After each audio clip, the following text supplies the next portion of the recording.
Audio, you back?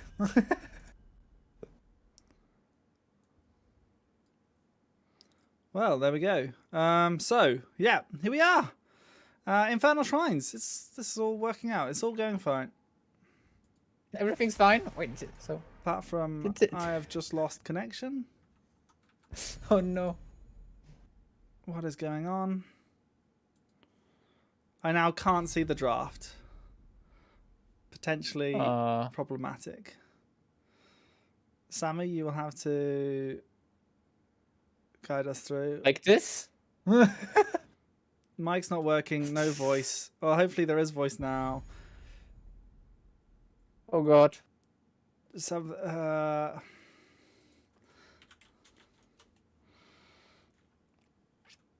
Did you? there should be. Oh, hang on. His voices now? Can people hear us now? What if I do a quick cut? That might have been the problem. So maybe that there was voice going through in just the standard scene, but not in the. Okay. Not in the draft scene. Yeah. Well, this Samu has turned out to be a royal.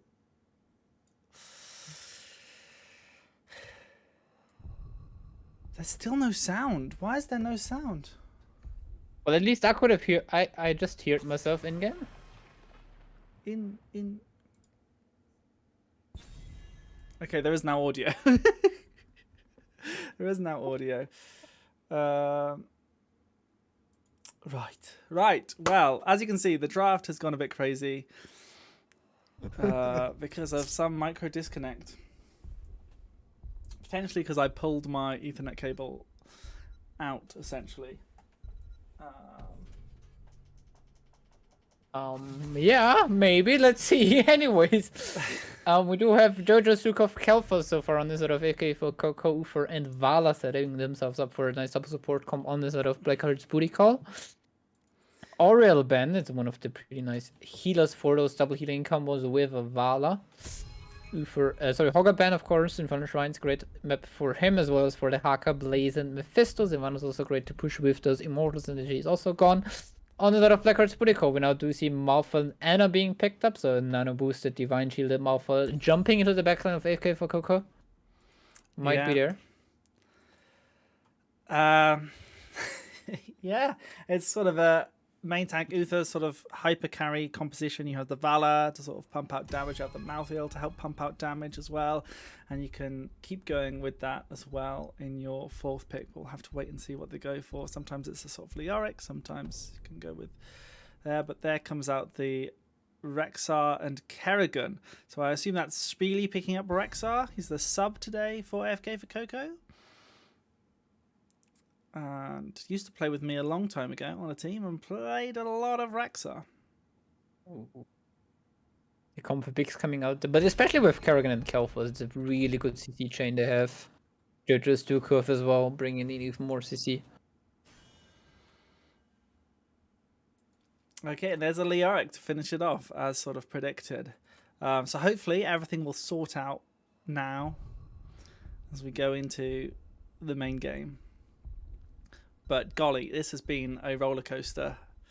But everything is working now. We have everything picked up, and we're soon to load into game number 1, and let's hope everything works there. We can hope. We can hope. So, Samu, let's have a little bit of in-game music maybe in the background as well. These two teams, obviously Poppin' Fresh picking up the Kerrigan on this map, Infernal Shrines. I'm always happy to see a Kerrigan, especially from Poppin' Fresh. But on the other side of things, you've got this hyper carry, the Malthael, the Vala, and with the Leoric just to sort of support it. Which way do you think this is going to go?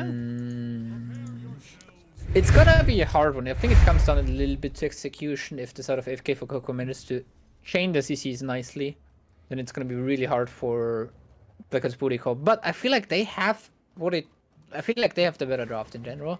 But let's see, as we do have Warzus playing a Vala Sarwini guy on the Leoric, Hygge on Ufer, Halkan 06 on the Malphal, and Istribital on the Anna. Yep, and on the other side for AFK for Coco, we've got Poppin' Fresh on that Kerrigan, Yemek on Johanna, Linux on Kelthas, Beanfish on Stukov, and Spiely on the Rexar.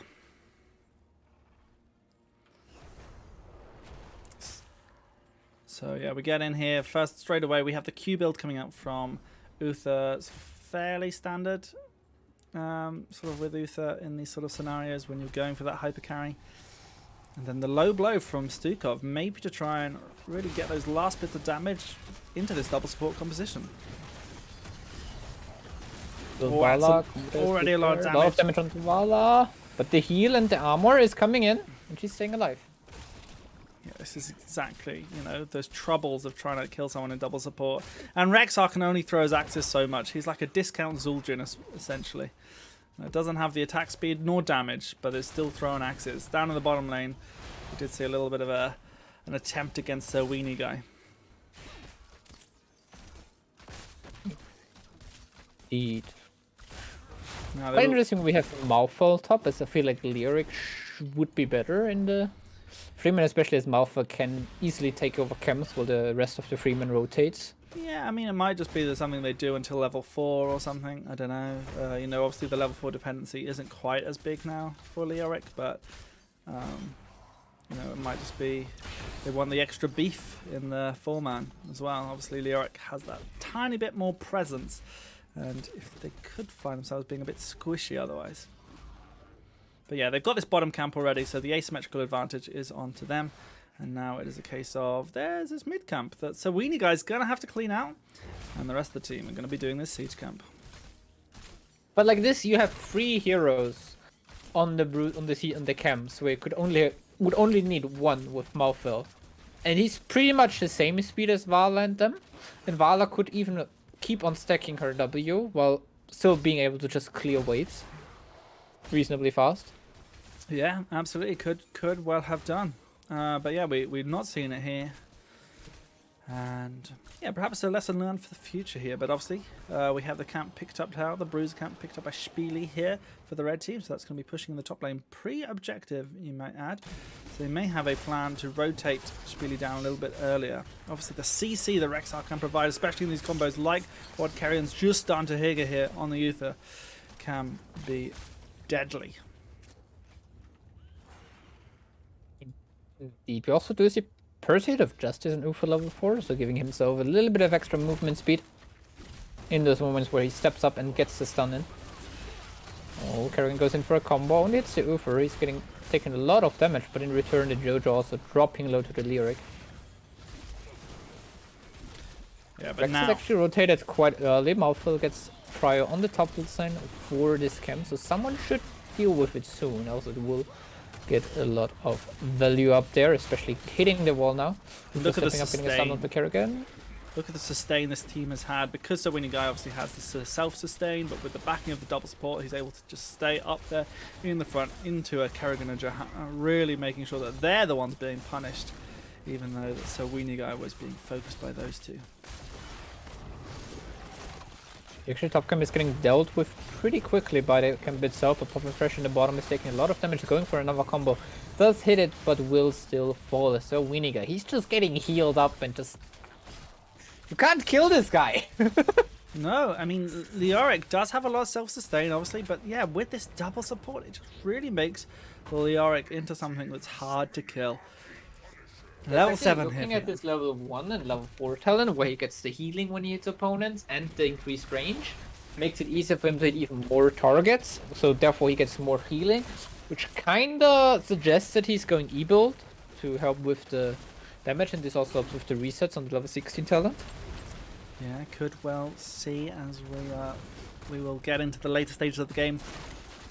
But right now, it's important for Kerrigan to try and get stacking this level 4. That will really give them a nice boost of damage. So they want to be looking for these minions, trying to get something. But looks like the red team themselves are just focused on clearing them as quickly as possible right now. Oh. Anna's looking for a sleep. She's stepping up. Wanting the Misha. Misha does not want to 1v1. Misha runs away. Anna wins this. Now the red team here gets a big stun combo from Kalthas, but he's being focused by Warzeus. Beamfish pops out with the silence, tries to get something. Poppin' Fresh having to use their combo for peeling, not for the aggression. And Warzeus is just going so aggressive here. They've got their stacks that they needed on that level 1 talent. But now everything else is just extra damage. Indeed, level 7 is in, by the way, so we do see the cleanse on Uther. It's the first save button against the CC chain off on this side of AFK for Coco. Next up with level 10, we should see Divine Shield as the second save button.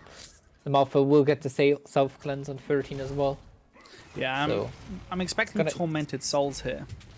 yeah, Tormented Souls with Nano Boost.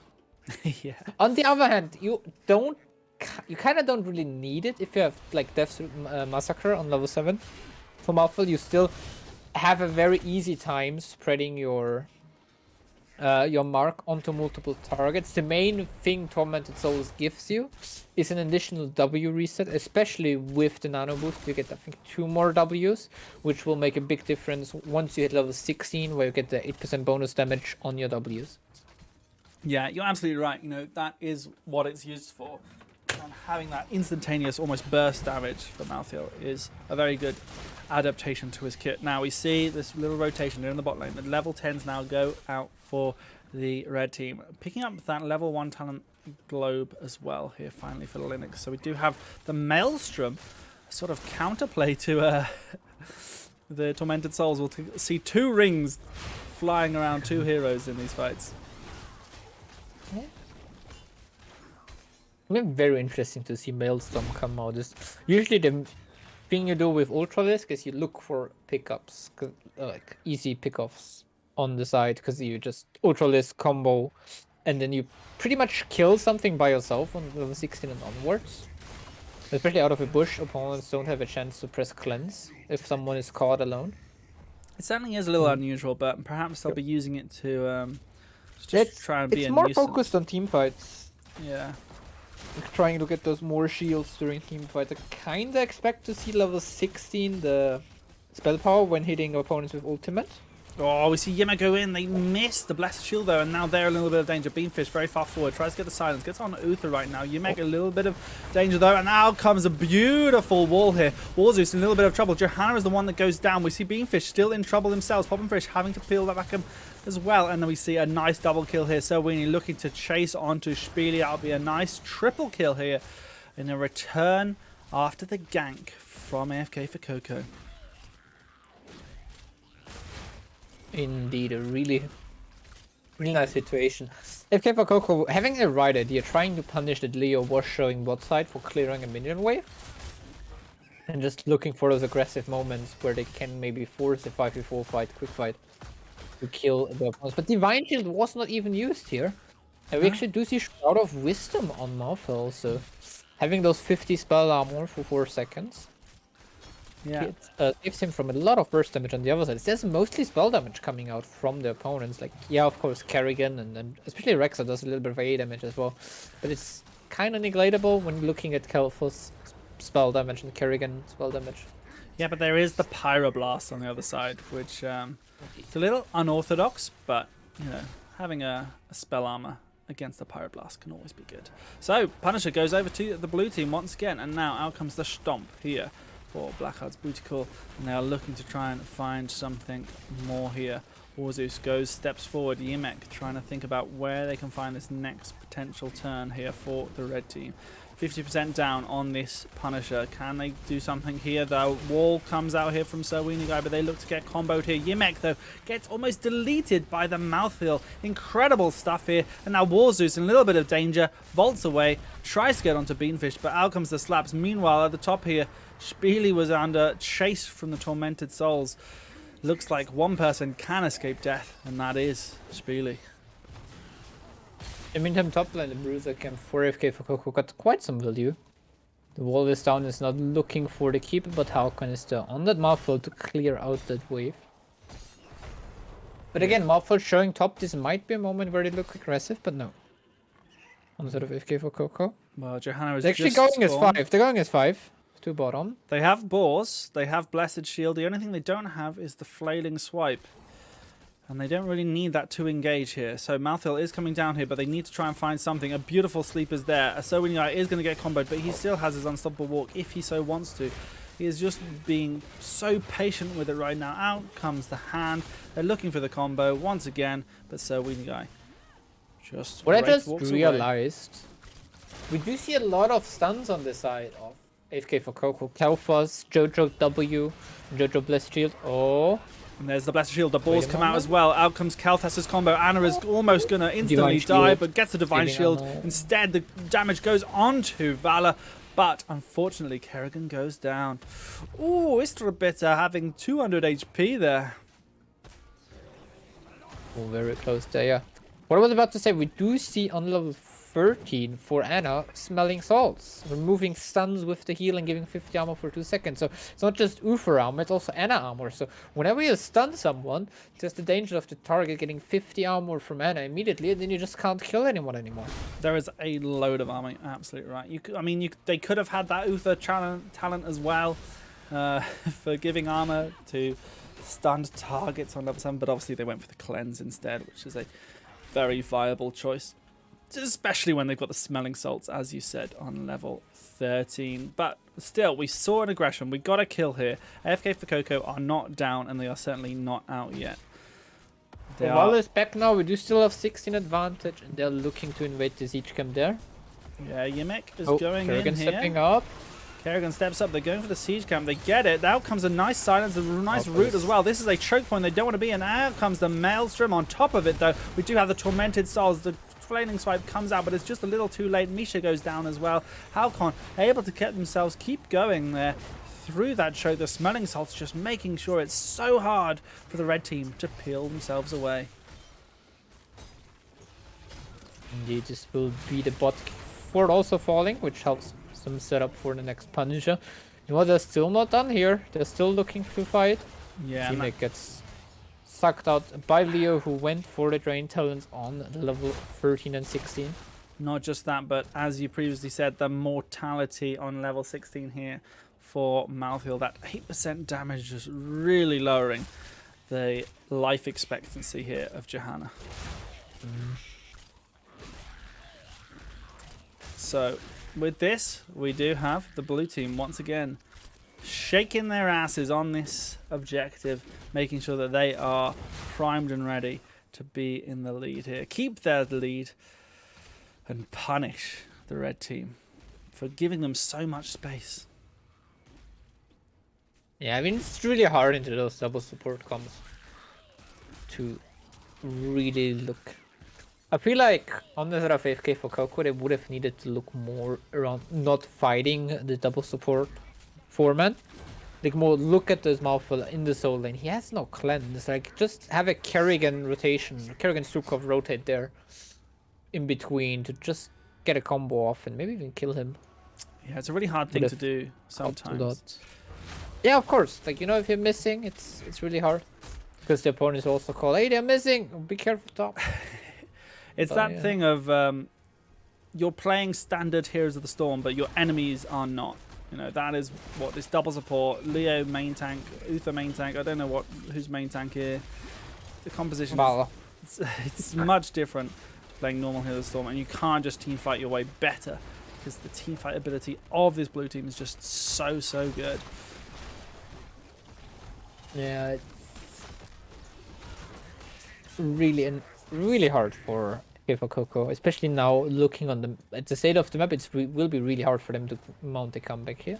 I mean, even on this fight that happened by the siege camp, where they had the really good lurking arm, they didn't get a kill. You know, it was almost perfect conditions for them, but because of all the resources, everything they have on the blue team, just made it so hard for them to get anything. And actually, Kerrigan was the one who falls. Here. This is what we like to see. Divine Shield tried to be cast here, but it didn't quite go through, and instead the silence was there. Down. And actually, they get the Uther. This means that it's going to be hard to pick off anyone else, but out comes the Pyroblast. It's looking to land onto that Malthael, but he has the 50% spell armor. He has so much, and is still sustaining through all of this. Poppin' Fresh is the one that goes down. Johanna goes down in the back, and on the side of things, Beanfish and Linux are just being focused. Can they get 2 more kills here? Out comes a nice Gravity Lapse, but it does not keep Kalthas alive, and Stukov goes down nonetheless. So Weenie looking for the full team wipe. Billy, run! Oh, and Misha comes back hurt. potentially just at the right time. Misha saving there. But yeah, the top ward went down in the meantime. Next Punisher will be top side, but we do have low 20s now in 4 side of Blackheart's booty call. And they will push that bot keep. We do see level 20 burning Despair for Leoric. Going for even more tankiness there. Getting this 40 armor into AoE damage. Yeah. It is certainly something to do. And a lot of damage to have. Still, this camp pushes down on the top. It is going to be taken down now by turrets. So, although there was a help ping, it doesn't quite need to be acknowledged as much. Malthael, though, has gone up there. Will we see the red team try and take another fight while they see Malthael top? It looks like Yumek has said, look, we can go do something. We can go do something, even though we don't have level 20. But there is nothing quite to do. And the blue team acknowledges this, that all they have to do is play safe, keep safe, and maybe even push in top. Keep together. Starting to step up here. I mean, this fort is also pretty much gone. 2000 HP is not a lot to bank on. Now 20 around the corner. Nice unstoppable there by Johanna. So Dodging the Anna sleep. Fort is gone and the shrine is activating in 20 seconds. And if Keeper Coco will not be able to hit 20 in time.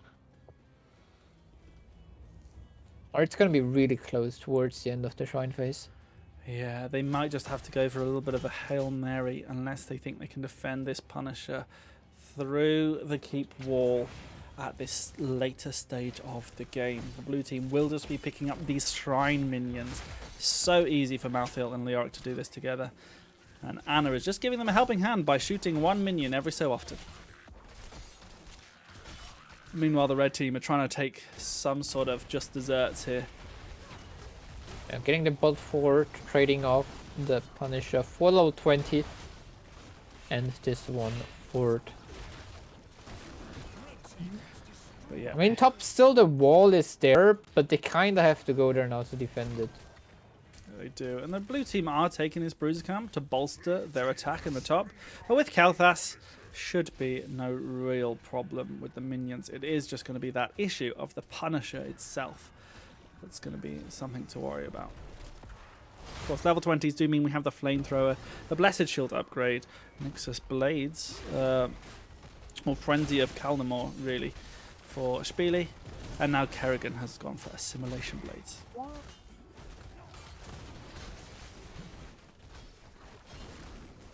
So this is looking like a handy defense here for the red team.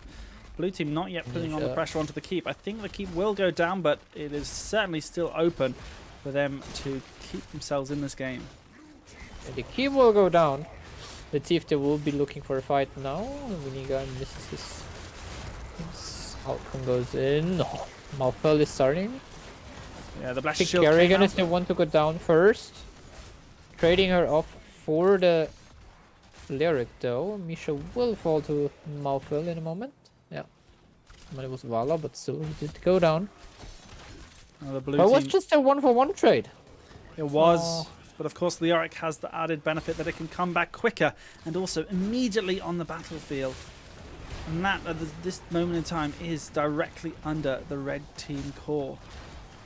With the slows as well, they can look to help control. I feel like they should look for mid-keep. I don't think they end here. Except if they get a kill for a major mistake. They have been split. The soul damage is Linux at the Fur moment. takes a lot of damage. Gets 50 armor though from Anna. Misbalanced. Oh, the sleep is here. good here. Vala's not in range to follow up though. And out come the boars. Is this for Peel? So Weenie has popped their Entomb, but it is not the upgraded Entomb, and instead the silence comes out from Beanfish. Out comes the Strafe as well. Spiele had no mana, no life basically. And Beanfish has to use 2 out of their 3 swipe charges just to keep them alive. But the blue team have just been sat here for a long time, and not a lot has happened. Yeah, the next objective is right around the corner, but this is where the problem will arise for the side of AFK for Coco, because there's 2 lanes pressuring the corner with catapults every single wave, and they only have a catapult every 3rd wave on those lanes, and they're also like far apart from each other. It's gonna be really hard for them to keep an eye on the lanes all the time, because the opponents can just wait around objective and wait until someone defends and then step up. Yeah, and especially with that double support comp, Samu, you know, they really do have the option to just wait for these lanes to push out. You know, they can just sustain, especially Anna, who is a great sort of long-term healer. Yeah, I mean, especially with the Uther, also with the armor helping to negate the damage in the first place you take, makes it even easier for Anna to heal up. It's a dream combo. It's an absolute dream combo because Uther sort of gives everything that Anna doesn't have, and Anna gives everything that Uther doesn't have. But here we see an attempt on popping fresh outcomes. The Chrysalis very nicely done as well. The silence is there, the stun as well, but Uther gets the Divine Shield, and Kerrigan just goes down in the blink of an eye. Warzill's just spinning around. They have the upgraded strafe, but they get killed by Kalthas damage after it all. It's a really good 1-for-1 here for the red team. Yeah, but there's still 5 Khazras hitting you around that mid keep, and the objective spawning. Yeah, and as you say, there is a huge minion wave in bot. Top wave is piling up as well with 2 catapults and a third on its way. I think it's just the timer ticking against AFK for Coco, and there's not a lot they can do about it. Objective is starting to get taken. 14 skulls so far in favor for Blackheart's booty call. They're starting to step up now. Leo gets silenced. Malfoy goes in a little bit.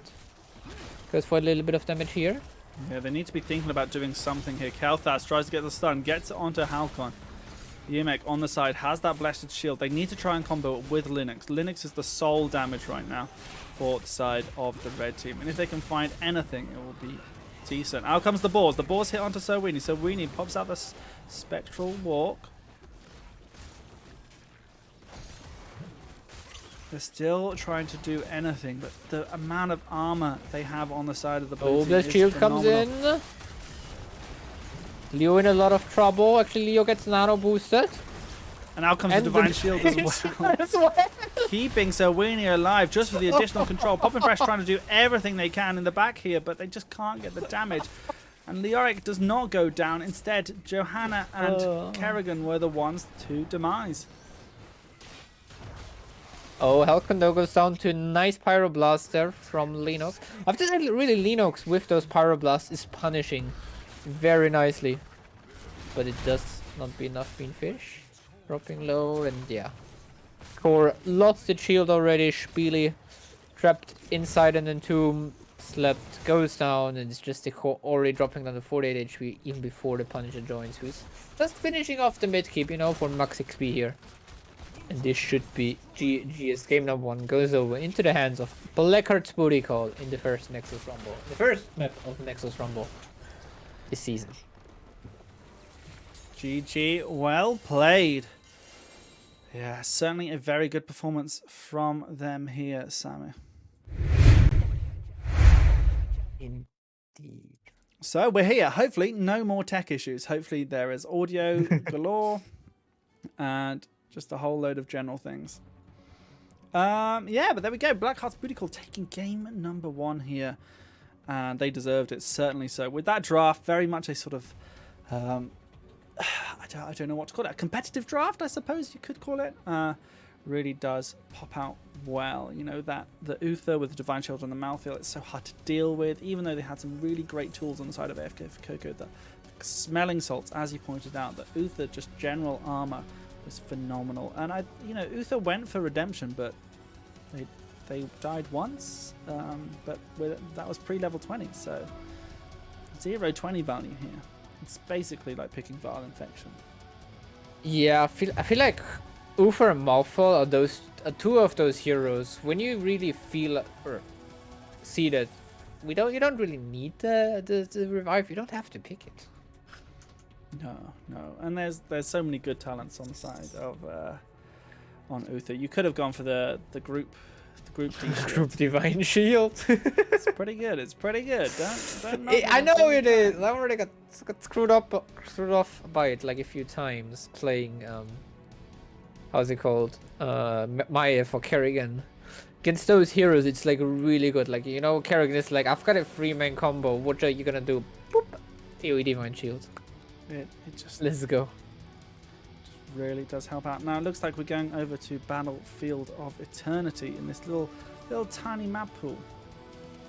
Indeed, but picked up by AFK for Coco, so they did go for map choice here. Leaves the first pick to the side of Blackheart's booty call, so it's gonna be interesting to see what we see here on this map. As in, on this map, a similar draft I can see for Blackheart's booty call, where you have like double heal to just brawl on your opponents and like one hero dedicated to racing. This is like one of the few moments where I actually do see Artanis might be decent in this video game.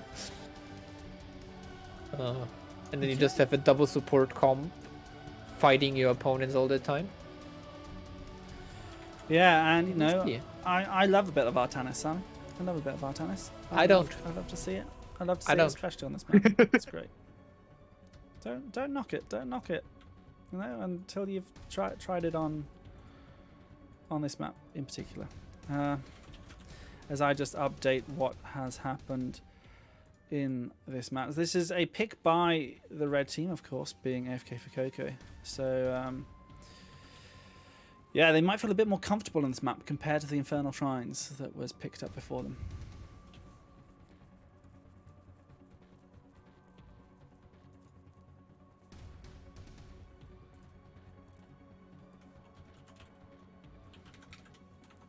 So, BOE, as you sort of said, very different map. I'm not sure, we won't get a similar draft at all.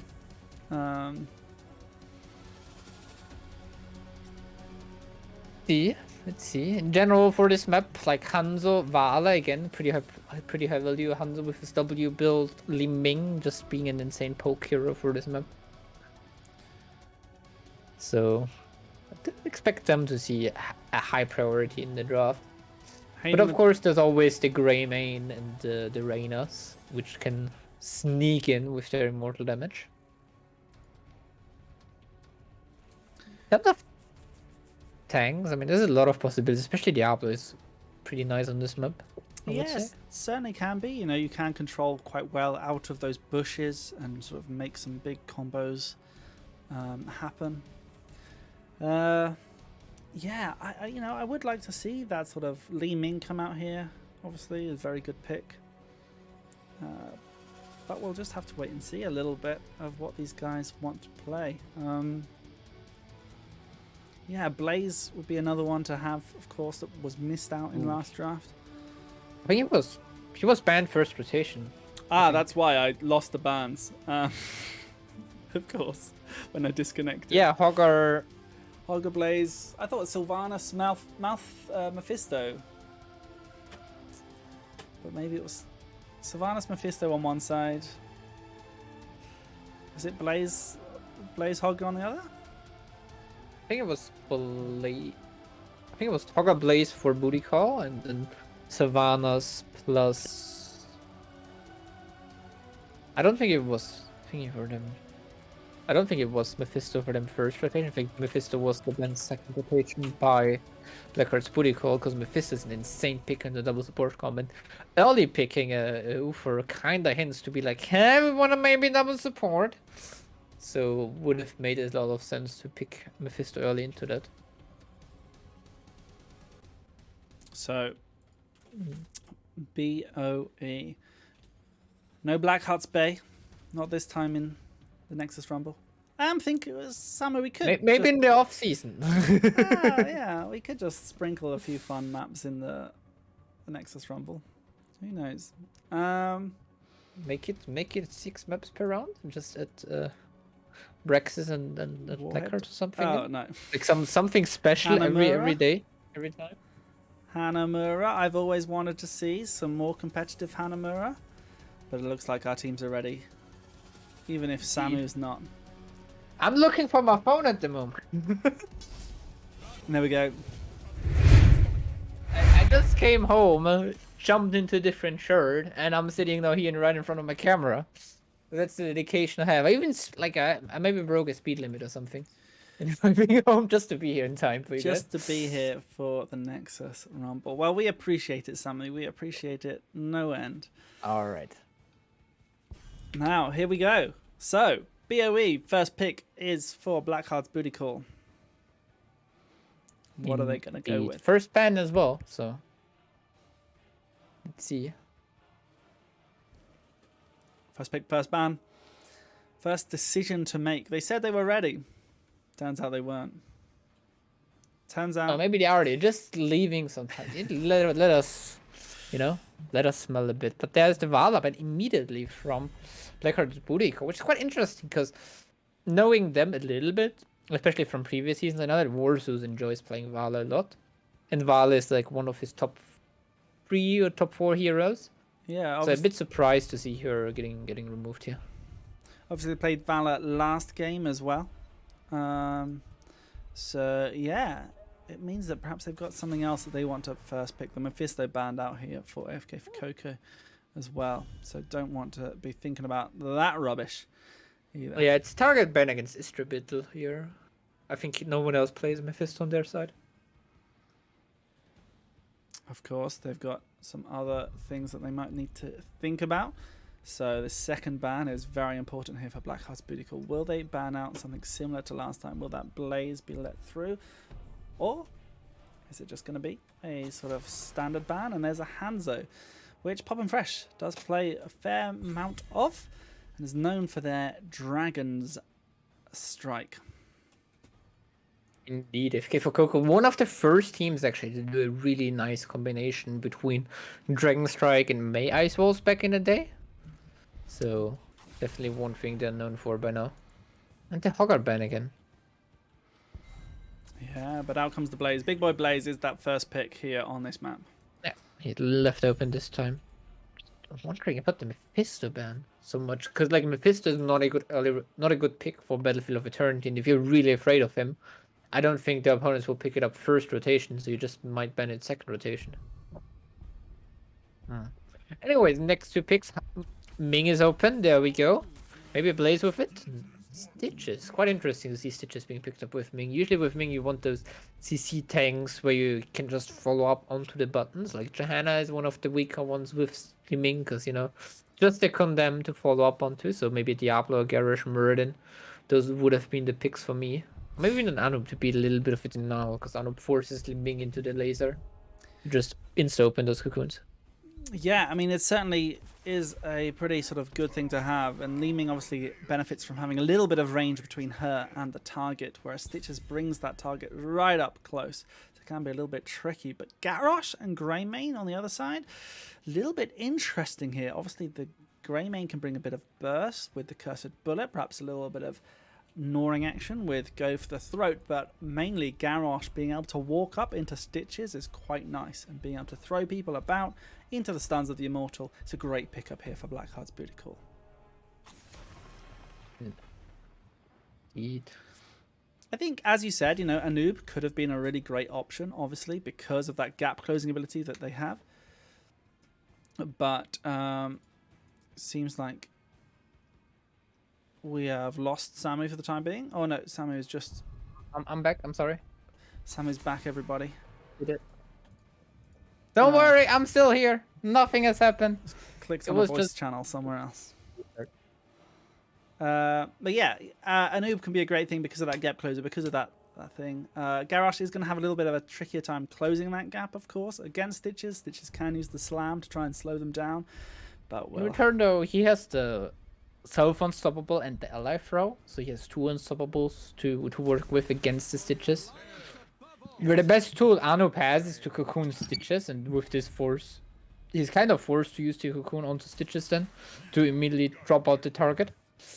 Ooh, I like the kerosene pickup here with the Garrosh, just trying to blow up the Stitches whenever you get a throw onto him. But there's also on the other side the Anduin with the pool. It's battle of percentage damage right now, Samu. Yeah, with the Tyke is also hot. What are you doing there, buddy? I did not expect that at all. I remember him playing Nova on this map once in a scrim against us like 2 seasons ago when I was still with Helheim, and I also played Garrosh. I played Garrosh into it, and that was just blown up every single time I tried to step up and do something in this game. But we see an interesting can be quite annoying. ETC pickup here. Now, yeah, this Nova will be putting out a little bit of pressure in terms of the race. There is the Greymane and the Karazim on the side of Blackheart's Booty Call as well. But the poke race is definitely there for AFK for Coco. They've got the Li Ming to throw in orbs, and you've got the Tychus to throw grenades every so often as well. This could be a tough one here for these teams. Definitely going to be a match of skill. Yeah. It's gonna be really I'm still thinking, like, how will team fights go? What do follow-up we do see for Stitches? We do see TC Slide and Anduin Root. But on the other side, the only things we do see is Garrosh self-cleanse, that Kerosene will pick up the cleanse on 16 most likely, while Blaze has the bunker to dodge abilities for Blackheart's booty call, so it's gonna be tough. But also there's potentially a Nova clone just to get hit by the hooks. Yeah, there is certainly a lot of potential here as we go into game number 2. And on the right-hand side, it is AFK for Coco. We've got Yimek on ETC, Poppin' Fresh on that Li Ming, Beanfish on the Anduin, Stitches played by Spiele, and Tychus played by Linux. And on the other side, on the left side in the blues, we do have Blackheart's booty call 1-0 ahead in the series at the moment. We do have Halkan on the Blaze, Hygge on Greymane versus on Nova Istrabital playing the Kerosene, and it's a weenie guy on the Garrosh. Immediately throw onto the Stitches here in top as we do see the tower nearly going down. We're taking a lot of damage already.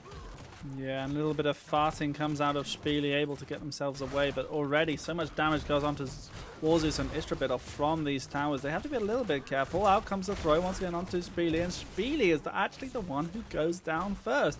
Meanwhile, in the bot lane, we see a little bit of pressure. This trading, just top and bot. Li Ming and Tychus versus Nova, Greymane, and Karazim, and it looks like the race is being won here for the other side here, but unfortunately the kills are just being traded 1 for 1 as well. Already the blue team are putting pressure onto the forts, and we see Greymane swiping away as much as they can. Speedy might be looking for a hook around the side of these buildings, but in the bot lane instead we see Linux and Li Ming trying their best to get their fort down in the bot side. It is just an all-out race right now. It do seem like that indeed. I'm not sure my phone. One of these teams has just got a game after this maybe, and they're just agreed to base race it. But they've got round 2 of the Nexus Rumble. True. In 9 minutes, so you know. Yeah, indeed, we do see that the Blackheart's booty call is way faster with the Greymane to push down, because like Greymane is the best hero that structures in this game, and then second up is already Kerosene. Yeah, there's a lot of stuff. A weenie guy? Okay, no, he's fine. He is fine. You have the top cam started by AFK for Coco. They're kind of unsure about it, but we do have Blaze having now the priority on bot lane and will rotate up. Winiga is about to step up here top, but the Tychus is starting to hit away on him. Yeah, but has run out of their trait, and that means that the damage just wasn't able to go through, and we see Greymane leaping through onto there. It is a 4 versus 5 here, as Spiele also came to join. But the damage is coming out from Popping Fresh, trying to find something, but can't quite find the auto attacks necessary, can't quite find the resets, don't have the levels available to be able to do such things. The damage is looking so good for Li Ming there, but unfortunately the blue team all live. Indeed, and now we do have Emma's respawning objective is about to spawn in 2 seconds, and the Bruiser Cam will soon get picked up by the side of a for Coco. Yeah, while the members on the side of Blackheart's booty call, well, like, you know what, we're gonna reset once, everyone full HP, full mana again, and then we look at this immortal phase. And for now, they're just getting the first halftime, it seems to be. Yeah, and it's a decent effort to do so, especially when they've got such great race here on their side of things. You know, the fact is that Spiele on the Stitches is not great solo race. It's not like having an Artanis. It's not like having some sort of offlaner like a Sonya as well. It can just do the immortal while you wait. You guys taking a lot of damage on the Garrosh there, 40 HP? No. Oh, I thought they were going to survive once again just because that Tychus trait had run out. it is in the rhythm, not bigger they are. So, interesting to note there on that side of things. Now, it is a guarding objective here for the red team. They're having to play so far forward while the DPS do the back. And as we see, there's a little bit of a battle here at the bot lane, but Warzeus has come in to try and put the damage onto Pop and Fresh and do the damage they do. Has 50% of Pop and There Fresh. is under rotation, gets this poison on and Nova actually goes down. But it also gave a lot of space towards Blackheart's booty call, and they will be able to get even more damage on the Immortal now. He's about to fall. This is a 5 versus 4 here. They've just come for some kills because no one is racing on that objective while they defend this.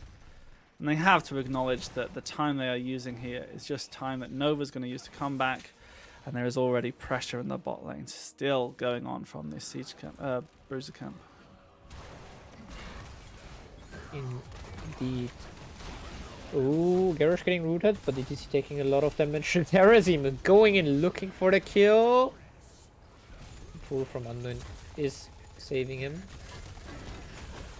Oh, for now. Okay, it's gonna be fine. But yeah, bot lane, the fort already opened and now Stitches might be in a bit of trouble. He's fine. He might be. He's dodging out on Sir Weenie Guy. Sir Weenie Guy gets the throw. Spiely, though, is being peeled by Yimik. And Sir Weenie Guy, once again, being focused by this Tychus, just really puts that pressure on Garrosh, who relies so much on his armor for survivability. Spiely, on the other hand, living by the lip of his teeth. Pop and Fresh trying to find something onto some of these low targets, but they just can't get the kills that they want. Oh, it's on a hair knife, and it's because it's Seeker Li Ming. Oh, Poppin, if only you were Calamity, you'd have been picking up a couple of extra kills there.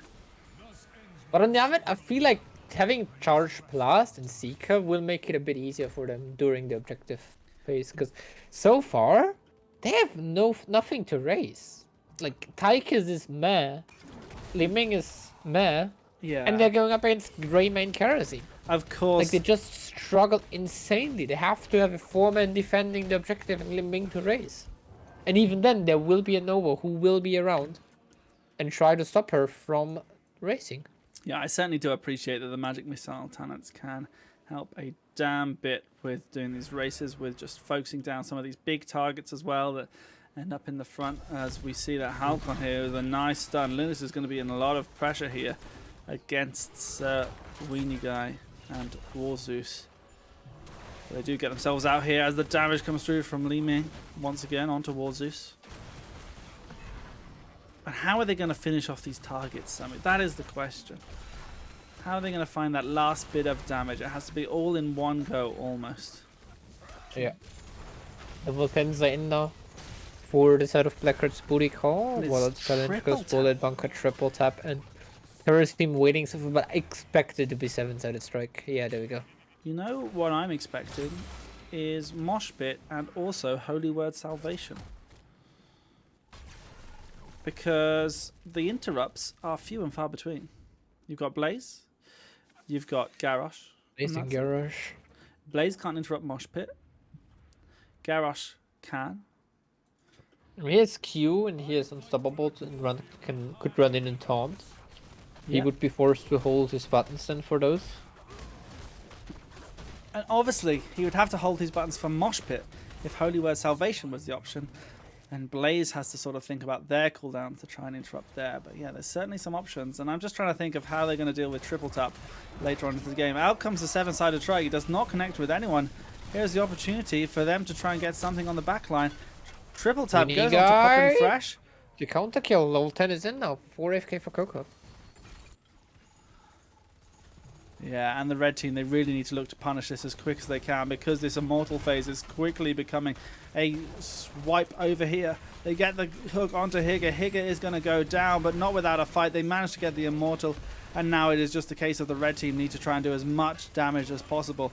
Halcon is slowly surviving for a little longer, but they are going to go down. Red team have the space they need to take care of this blue immortal, but honestly, At this point in time, the It blue is- team are just happy to keep in their lead. I mean, it is a full shield immortal. So it will be able to get a few hits on this wall and will probably manage to take down one. Also get some damage onto the keep. But it should be manageable indeed. But in the meantime, on the bot lane, we saw a kill onto Stitches. Yeah, Stitcher's quite far forward to soak up the wave there. Did just get 7-sided, and the Nova was there to complement the damage. Bit too much here for Spiele. As we see this Immortal being taken care of at the top, and now the rest of the blue team have been putting the pressure on the bot, and a go for the Cursed Bullet even is big, but Garrosh once again goes down. Overstepping his welcome there a bit. Inside the tower. Open Fresh has to be careful. Triple tap is 1 second away. They could find themselves getting tapped down back to the Hall of Storms if they are not careful. Indeed, level 10, we do see Wave of Force, which is a very great tool, especially looking at level 20 for triple tap.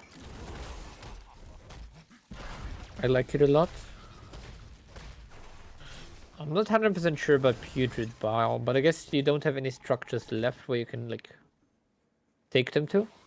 Yeah, at this point. There's not really a lot you're doing with Gorge here, and I think the Putrid Bile just helps with Stitches getting sort of in the back line if they wanted to, if they want to pretend to be a dive bruiser, but just generally peeling away from the Garrosh, peeling away from the Blaze, just really slowing any sort of chase potential that the blue team might have, and slowing any sort of retreat that they want to do. So yeah, it's just a good tool all around in general. Indeed. And of course, with the fights potentially happening far away from any structures on these Immortals, Gorge is going to get less value. With level 13, we do see for Karasim the Quicksilver, which gives the target ally 30% movement speed when queuing to them, which is pretty big for Garrosh actually. Yeah. They also have Collision Burst for Blaze, which brings a lot of burst damage. And it certainly signals that they are going to be going for that cleansing touch as well, rather than the way of 100 fists. Just to help cleanse people from these slides, potentially pre-cleanse them from any hooks like this, and it's a beautiful amount of damage. But with Tychus getting thrown away, Garrosh was able to live a little bit longer. The light bomb comes out. Leeming, though, is already dead, and Tychus is now an AI. So it is unfortunate here for the AFK for Coco, as Tychus then dashed in, used his Odin, and promptly died. Unfortunate here for AFK for Coco. But they got themselves a Garrosh kill nonetheless. Indeed, we do see the Immortal now dropping low. First half time again, going into the hands of Blackheart's booty call. They have Stitches, ETC, and Anduin to defend for this idol. Yeah, and we have now Spiele clearing up this bot lane, trying to do their best to make sure that there is not too much assault here, but there's also... Stitches and Ming are back. Oh, okay. Oh, Yimek, though, unfortunately having a little bit of a delay there with their abilities, having the pull being used, but ill comes Spiele with the light bomb, only hits onto Sowini guy, who was unstoppable at the time. Spiele falling lower and lower, will be able to survive for now. Higo actually gets booped by the loudspeaker of Yimek, and everyone stays alive here on the side of AFK for Coco. Now they can keep this assault going if they want to. They have the mosh pit if they so want to. Out comes Spiele. Spiele gets deleted from the damage of Nova and Blaze. The mosh pit is attempted, but Sowini guy throws Yimek, and Hige just makes sure that Yimek lives no longer. Tychus also falls, so this triple kill for Blackheart's booty call, and another 100% Immortal going into the hands. We'll run on the bot lane where the keep is already taking quite some damage. Yeah, this could be a fateful Immortal push here for the blue team to really make sure that the pressure is on the Reds now. Had someone in chat ask no pause. Well, it's up to AFK to pause if they wanted it, and looks like they felt like it was fine at the time. But we now have all players back in, and Linux pops that Odin to make sure this defense is a little bit easier. Problem Fresh having to use that Seeker to really try and get the value here as well. But out comes Halcon. Halcon trying to find something. The triple tap is there, putting some damage onto Linux, who has the spell armor right now, who has plenty of tools to deal with it. Still, the team making sure that those triple taps are blocked. Now, good throw combo onto ETC means that they go down. This burst is exactly what you need to keep putting the pressure on. The light bomb was so good, but it's dodged out. Underwing goes down. Greymane goes down, though, but the Immortal is still very healthy. Poppin' Fresh has to do a whole cleanup by themselves if they want to. Linux is there. GG, well played, as Blackheart's Booty take the 3 points here and go 2-0 against AFK for Coco. GG, well played by Blackheart's Booty Call. I have to say, I feel like both games, they just especially had the better draft in the end.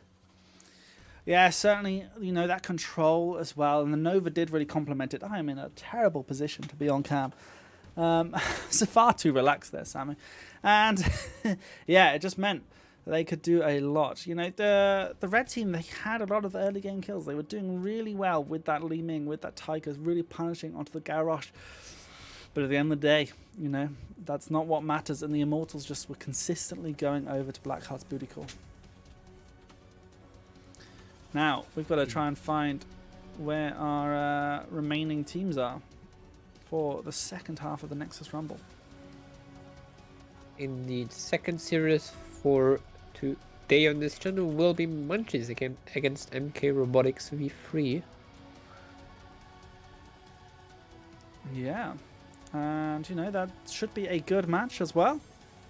These are lots of teams who are obviously very familiar with the Rumble. That's why they sort of kept an eye on it starting. But anyone can play in the Rumble. Any team who is signed up for Season 19, any team who's not signed up for Season 19, if it's just a new team that you want to make with your friends, you can play in the Nexus Rumble as well. And we will get you involved.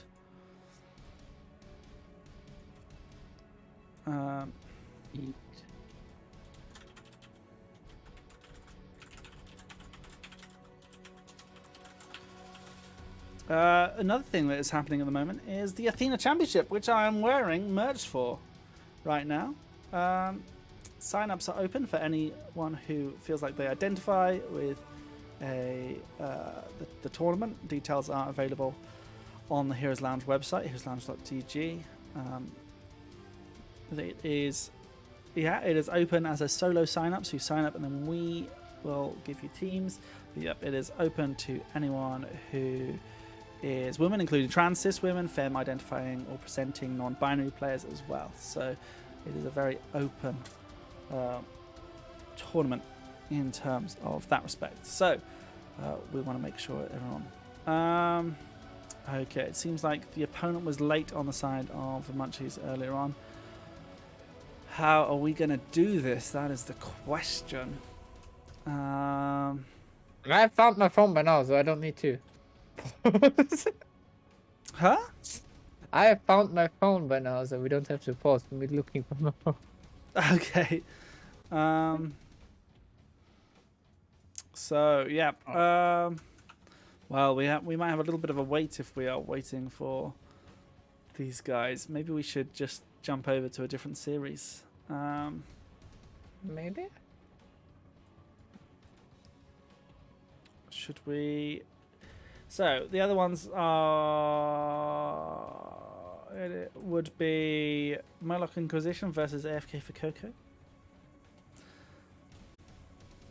which I think were, or Blackheart's Booty versus Bijo Pa Fair Juju.